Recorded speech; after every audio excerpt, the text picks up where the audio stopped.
হ্যাঁ, এই ইন্সপেক্টর বিক্রম সিংয়ের এখন কিছু করতে হবে, না হলে গরিবদের এমনিই শতাতে থাকবে। এখন আমি যেমন বলি তুমি তেমনই করো, আর সেখানে আমি ডিএম হয়ে যাব না, বরং একটা সাধারণ মেয়ের ছদ্মবেশে যাব। তবেই আমার জানা যাবে যে এই ইন্সপেক্টর বিক্রম সিং একটা সাধারণ মানুষের সাথে কেমন ব্যবহার করে। ঠিক আছে, এখন আমি চলে যাই, তুমি আমার ফোনের অপেক্ষা করো। যখন আমি ফোন করব তখন তুরন্ত পৌঁছে যেও। ভাইয়া, তাড়াতাড়ি একটা ভালো বার্গার বানাও দাও, খুব জোরে ভুক লেগেছে। জি ম্যাডাম, এক্ষুনি লাগাচ্ছি। ভাইয়া, দোকান কেমন চলছে? কি বলবো ম্যাডাম, কাজ চলে তো যায়, কিন্তু আজকাল খুব মুশকিলে ঘর চলে। ম্যাডাম, উপর থেকে যা কিছু বাঁচে না, সেটা পুলিশ ইন্সপেক্টর জোর করে আমাদের কাছ থেকে নেয়। মানা করলে ধমকাতে শুরু করে। তাহলে তুমি পুলিশে অভিযোগ কেন করো না? সঠিক শব্দে বললে। আপনার কি মনে হয় আমরা চেষ্টা করিনি হয়তো? একটা আঙ্কেল অভিযোগ করেছিল, কিন্তু জানেন ম্যাডাম তারপর তাদের সাথে কি হয়েছিল? উল্টো সেই বুড়োর ঝোলা ভেঙে ফেলে দিয়েছে। তারপর সেই একই লোকের উপর মিথ্যে কেস লাগিয়ে দিয়েছে এবং দেখতে দেখতে তাকে জেলে বন্দি করে দিয়েছে। এখন আপনিই বলুন ম্যাডাম, আমরা গরিব লোকেরা করি তো করি কি? শুধু চুপচাপ নিজের পেট পালতে থাকি। এই নিন ম্যাডাম, আপনার বার্গার তৈরি। আরে বাহ ভাইয়া, আপনার বার্গার তো খুব টেস্টি ছিল, সত্যি মজা এসছে। ধন্যবাদ ম্যাডাম, আপনাদের ভালোবাসাই আমাদের কমাই। আমাকে ছেড়ে দিন। একে চিৎকার করছে। আর কে লাগবে ম্যাডাম, সেই পুলিশওয়ালা এসছে। আজ এই ইন্সপেক্টরকে আমি ছাড়ব না। কিরে, নিজেকে খুব বড় মনে করিস? কতবার বলেছি, যদি সপ্তাহ না দিস তাহলে এখানে ঠেলা লাগাস না, তোর বোঝায় নাকি? সাহেব, এই সপ্তাহে একদম কাজ চলেনি। গত সপ্তাহে আমি আমার মেয়ের স্কুল ফি দিয়ে দিয়েছি। আমাদের কাছে তো খাওয়ারও পয়সা বাঁচে না সাহেব। যদি সপ্তাহ না দিস তাহলে তাড়াতাড়ি এই রেডি এখান থেকে সরিয়ে নে।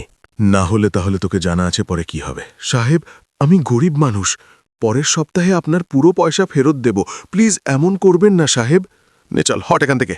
চল তাড়াতাড়ি সপ্তাহ বের কর, না হলে ফটাফটে রে এখান থেকে সরিয়ে নে, না হলে তাহলে তোকে জানা আছে কি হবে।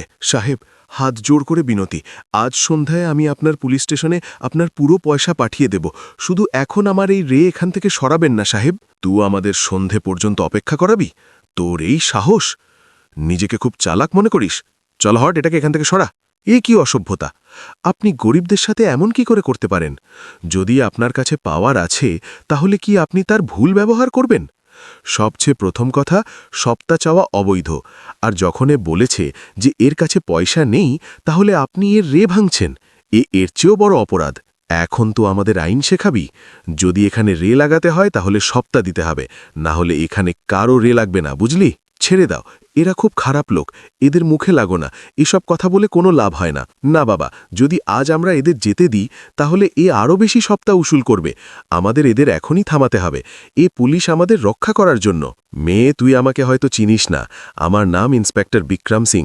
চুপচাপ নিজের কাজ কর এবং এখান থেকে বেরিয়ে যা, বুঝলি? হয়তো তুমি আমাকে চেনো না, আমি এই দেশের নাগরিক এবং আমি এমন গরিবদের উপর অত্যাচার হতে কখনো সহ্য করব না। এ ভাষণ দেওয়ার জায়গা নয়। যদি ভাষণ দিতে হয় তাহলে ইলেকশনে দাঁড়িয়ে যা। আমি তোকে শেষবার বোঝাচ্ছি, এখান থেকে বেরিয়ে যা। আমি এখান থেকে হটব না, আমি তোমাকে শিক্ষা দিয়ে ছাড়ব। খুব রাগ হচ্ছে আমার, মনে হচ্ছে এমন মানবে না, বড় এসেছে দেশভক্তি করতে। এখন এলো মজা, দেখো এখন এ পুলিশওয়ালা কি করবে। তুমি আমাকে চর কি করে মারলে? এখন তো শুধু চরই মেরেছি, এখন দেখ ইন্সপেক্টর বিক্রম সিংয়ের সাথে বিতর্ক করার পরিণাম কি হয়। এটাকে ধরো এবং জিপে ঢোকাও। ছেড়ে দাও আমাকে, ছেড়ে দাও আমাকে, আর জিপে ঢোকাও। ছেড়ে দাও আমাকে। শোনো সবাই, সাবধানে, যদি কেউ সপ্তাহ না দেয় তাহলে কারো রেডি এখানে লাগতে দেওয়া হবে না, বুঝলে? সাহেব, এখন এই মেয়ের কি করা কি? প্রথমে থানায় নিয়ে যাই, সেখানে দেখি। বড় সমাজসেবা করতে চায়। এখন জানা যাবে ইন্সপেক্টর বিক্রম ঠাকুরের সাথে পাঙ্গা নেওয়ার কি ফল হয়। সাহেব, আমি তো বলছি এটাকে নিজের অ্যাসিস্ট্যান্ট বানিয়ে নাও। দিনে সপ্তাহ নেওয়ার কাজ করবে আর রাতে ঘরের কাজ। সাহেব, দেখতে তো ঠিকঠাক লাগছে। আমার জানা আছে এমন মেয়েরা কি করে, গরিবদের সাথে কেমন ব্যবহার করে, এ তো আমার জানা হয়ে গেছে। এখন এ আর কি করে গরিবদের সাথে, এ দেখা এখনো বাকি। আমি একটা ডিএম, যদি এদের জানা যায় তাহলে এদের সত্যতা কখনো সামনে আসবে না। এখন এ যেমন করে এদের করতে দিচ্ছি, পরে বলবো। এই নিন সাহেব, কথায় কথায় থানাও এসে গেছে, এখানে সাইডে লাগিয়ে দাও। খুব মজা আসে।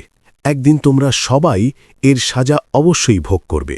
বেটা এদিকে আয়, এমন চিৎকার করে কিছু হবে না। আমরা তো অনেক কিছু দেখেছি, এখানে আওয়াজ নয় ধৈর্য কাজে আসে। কিন্তু দাদি এই গরিবদের সাথে খুব ভুল করে। আজ জানো এরা কি করেছে? আমার সব জানা আছে বেটা। বেটা, আজ আমরা মার্কেট গিয়েছিলাম নিজের মেয়ের বিয়ের জন্য কিছু জিনিস নিতে। যেমন তেমন করে আমরা কিছু পয়সা জড়া করেছিলাম। মার্কেটে পৌঁছেছিলামই, হঠাৎ একটা পুলিশ ইন্সপেক্টর আমাদের থামিয়ে দিল। সে জিজ্ঞাসা করল, কোথায় যাচ্ছ? তারপর আমি বললাম যে আমি নিজের মেয়ের বিয়ের জন্য কিছু জিনিস কিনতে যাচ্ছি। তাহলে সে রাগে বলল যে এ বুড়ি, তোর কাছে এত পয়সা কোথা থেকে এলো? তারপর সে বলল, কোথাও এই পয়সা চুরির তো নয়, বা কোনো অন্য ধন্দা শুরু করে দিয়েছিস?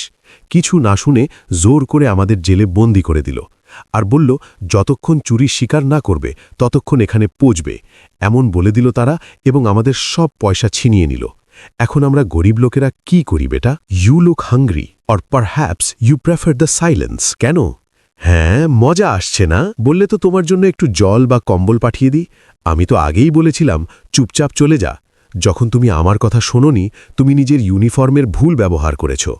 এই ইউনিফর্ম তোমাকে গরিবদের শতানোর জন্য নয়, বরং তাদের সেবার জন্য দেওয়া হয়েছে। এখনও সময় আছে, নিজের ভুল স্বীকার করো, না হলে খুব পছতাবে। তুমি ভাষণ দিতে খুব সুন্দর লাগো, কিন্তু কি করব, আমার ভাষণ দেওয়া লোক একদম পছন্দ নয়। খ্যার ছেড়ে দাও। ঠিক আছে, যদি যেতে হয় তাহলে এ কাগজে সাইন করে দাও। শুধু কিছু ফর্ম্যালিটি আছে, সাইন করেই চলে যাবে। আমি এ কাগজে সাইন কেন করব? এ কোন জিনিসের কাগজ, যখন আমি কিছু করিনি? তুমি সুন্দর হওয়ার সাথে সাথে ইন্টেলিজেন্টও আছো। তাহলে চলো, তোমাকে বলেই দিচ্ছি যে এতে লেখা কি। এতে লেখা আছে যে তুমি একটা গরিব মানুষের রেডি উল্টে দিয়েছ এবং তার সব পয়সা চুরি করে নিয়েছ। আর যখন পুলিশ এলো, তাহলে পুলিশওয়ালাকেও আহত করে দিয়েছ। আমার জানা আছে, তুমি গরিবদের এমন মিথ্যা কেসে ফাঁসিয়ে তাদের কাছ থেকে পয়সা উসুল করো। কিন্তু আমি এ কাগজে একদম সাইন করব না। আমার জানা আছে তুমি এতে সাইন করবে না, তাই আমি তোমার জন্য একটা সারপ্রাইজ রেখেছি। হয়তো তারপরে তুমি সাইন করে দেবে। হাওলাদার শর্মা। জি স্যার। এটাকে নিয়ে যাও এবং এর সারপ্রাইজ দেখাও। জি স্যার। জি স্যার। আমাকে কোথায় নিয়ে যাচ্ছ? আমাকে কোথায় নিয়ে যাচ্ছ? এখন ধৈর্য ধরো, এখন দেখ, এখন তোকে খুব মজা আসবে এখানে। আমাকে বাইরে বের করো। তুমি ইন্সপেক্টর, আর গরিব লোকদের সাথে এমন অত্যাচার করছো। ছেড়ে দাও, আমাকে যেতে দাও। যতক্ষণ সাইন না করবে, যতক্ষণ স্বীকার না করবে, যেতে দেব না। বসো, নিজের হাত পিছনে করে নাও। চলো। কি তুমি সাইন করবে? আমি কোনো মূল্যে সাইন করব না। এ কি অসভ্যতা! থামো, এ শুধু শুরু। সাইন করবে? চুপচাপ সাইন করে দাও এবং বেরিয়ে যাও এখান থেকে, না হলে খুব পস্তাবে।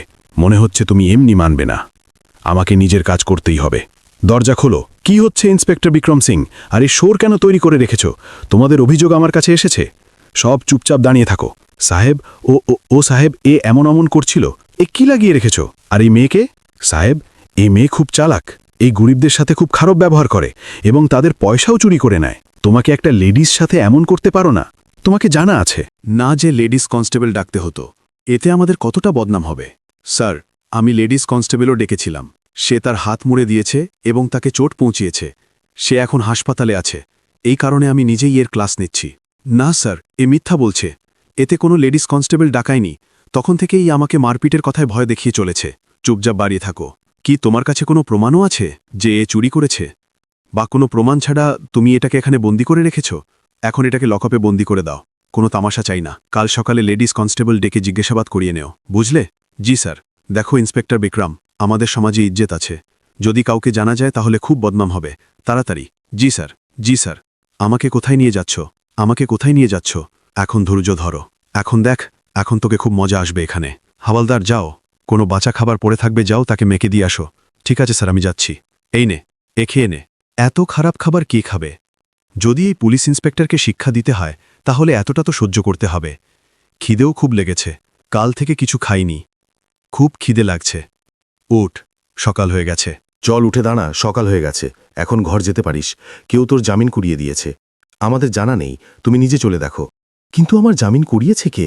আমাকে তো এখানে কেউ চেনে না। কিন্তু আমার জামিন কুড়িয়েছে কে? আমাকে তো এখানে কেউ চেনে না। আমাদের জানা নেই, তুমি নিজে চলে দেখো। Stand up, move, you are coming with me, let go. Don't touch me. চল, বাইরে চল, তাড়াতাড়ি কর। কোথায় নিয়ে যাচ্ছ আমাকে? ছেড়ে দাও, চল বাইরে চল, তাড়াতাড়ি কর। কোথায় নিয়ে যাচ্ছ আমাকে? ছেড়ে দাও, চল, এখানে ভাষণ দেওয়াস না। মাইক ইত্যাদি বন্ধ কর। বাইরে বেরিয়ে যা। স্যার, আমার কথা তো শোনো। আপনি কি করছেন? এ কি অসভ্যতা! আপনি যা মনে আসে করেন। সেই রিপোর্টারকে আপনি কি করে বাইরে বের করলেন? মেয়ে, বেশি বলিস না। এ পুলিশ স্টেশন তোমার চৌপল নয়। মেয়ে, বেশি চপর চপর করিস না। চুপচাপ শোন। তোর জামিন হয়ে গেছে তো? বেরিয়ে যায় এখান থেকে, না হলে কোনো জামিনও করতে পারবে না। এখন দেখ, তুই নিজের কর্মের ফল ভোগ কর। এখন দেখি তোর সাথে কি হয়। হাওলাদার সিং, চল। সুবেদার শর্মা, ইন্সপেক্টর রাজপুত, তোমাকে এইসবের নাম কি করে জানা? আর তুমি এসবের নাম কেন বলছো? যখন তোমাকে এখান থেকে যাওয়ার জন্য বলা হয়েছে তো এখনই জানা যাবে এই কাকে ফোন করছে। যখন নিজের ফোন করছে কিছু বলছে না, না তাদের সাথে কথা বলছে। সাবধান, যদি আমার ফোন ছিনতে চেষ্টা করেছো তুমি। হ্যালো স্যার, আমি ডিএম পূজা সিংহ কথা বলছি। আরে পূজা ম্যাডাম, বলুন কি করে স্মরণ করলেন? স্যার, আমি কোতোয়ালি থানায় আছি এবং এখানের ইন্সপেক্টর বিক্রম সিংহ আমাকে কাল রাত থেকে জেলে বন্দি করে রেখেছে। এর খুব রাগে। ম্যাডাম, আপনি আমার সাথে মজাক করছেন না? মজাক করছেন তো ভালো মজাক ছিল। স্যার, আমি কোনো মজাক করছি না। কাল থেকে আমাকে এই লোকেরা খুব মেরেছে, পিটিয়েছে এবং হাতকড়া লাগিয়ে আমাকে জেলে নিয়ে এসছে। সেই ইন্সপেক্টরের এই সাহস, সে এমন কেন করল? স্যার, এসব আমি আপনাকে এখানে বলবো। আপনি নিজের পুরো টিম নিয়ে এবং এসএসপি স্যারকেও নিয়ে এখানে আসুন তাড়াতাড়ি। ঠিক আছে ম্যাডাম, আমি এখনই সেখানে পৌঁছচ্ছি নিজের টিমের সাথে। ম্যাডাম, আপনি কে? আমি এসিপি ডিএম পূজা সিংহ। আমাকে মাফ করে দিন, আমার থেকে খুব বড় ভুল হয়ে গেছে ম্যাডাম। এখন মাফি মিলবে না। আমি আগেই বলেছিলাম যে নিজের কর্মের ফল ভোগ করবে, কিন্তু তুমি মানোনি। December, quickly all officers report inside. Move faster. Constable with me, let's go. Madam, আপনি বলুন কি কথা আছে এফআইআর? এই লোকটা আমাকে অ্যারেস্ট করেছে, সেটাও কোনো কারণ ছাড়া, আর এই গরিবদের সাথে এমনই করে। এ মিথ্যা বলছে? এখনও লজ্জা আসছে না? চল, তোকে তো থানায় বলবো। গ্রেপ্তার করে নাও এটাকে। ম্যাডাম, আমাকে মাফ করে দিন, আমার থেকে খুব বড় ভুল হয়ে গেছে। পরে থেকে কখনো এমন হবে না। তোমাকে লজ্জা আসে না গরিব লোকদের সাথে এমন ব্যবহার করতে? পুলিশ শুধু সাধারণ জনতার সেবা করার জন্য তৈরি, না যে তাদের পরেশান করার জন্য। এখন তোমার তো ইউনিফর্ম যাবেই যাবে এবং তোমার সাথীদেরও, আর তোমাকে সাজাও মিলবে। এফআইআর দায়ের হবে। Madam, your reaction to the arrest, did you know? Clear the path, move aside now. Inspector, look here, did you take the bribe? Get him in the car, back up. যদি আপনাদের a story ভালো লেগেছে তো অবশ্যই এটাকে যতটা সম্ভব লোকের কাছে শেয়ার করুন এবং ভিডিও লাইক করুন এবং চ্যানেল সাবস্ক্রাইব করুন। বন্ধুরা, এই কাহিনী শুধুমাত্র মনোরঞ্জন এবং শিক্ষার উদ্দেশ্যে তৈরি করা হয়েছে। এতে দেখানো সব চরিত্র, ঘটনা এবং সংলাপ কাল্পনিক। কোনো বাস্তব ব্যক্তি, প্রতিষ্ঠান বা ঘটনার সাথে এদের কোনো সম্পর্ক নেই। দয়া করে এটাকে শুধু কাহিনীর রূপে দেখুন এবং এর আনন্দ নিন। আমাদের উদ্দেশ্য কারো ভাবনাকে ঠেস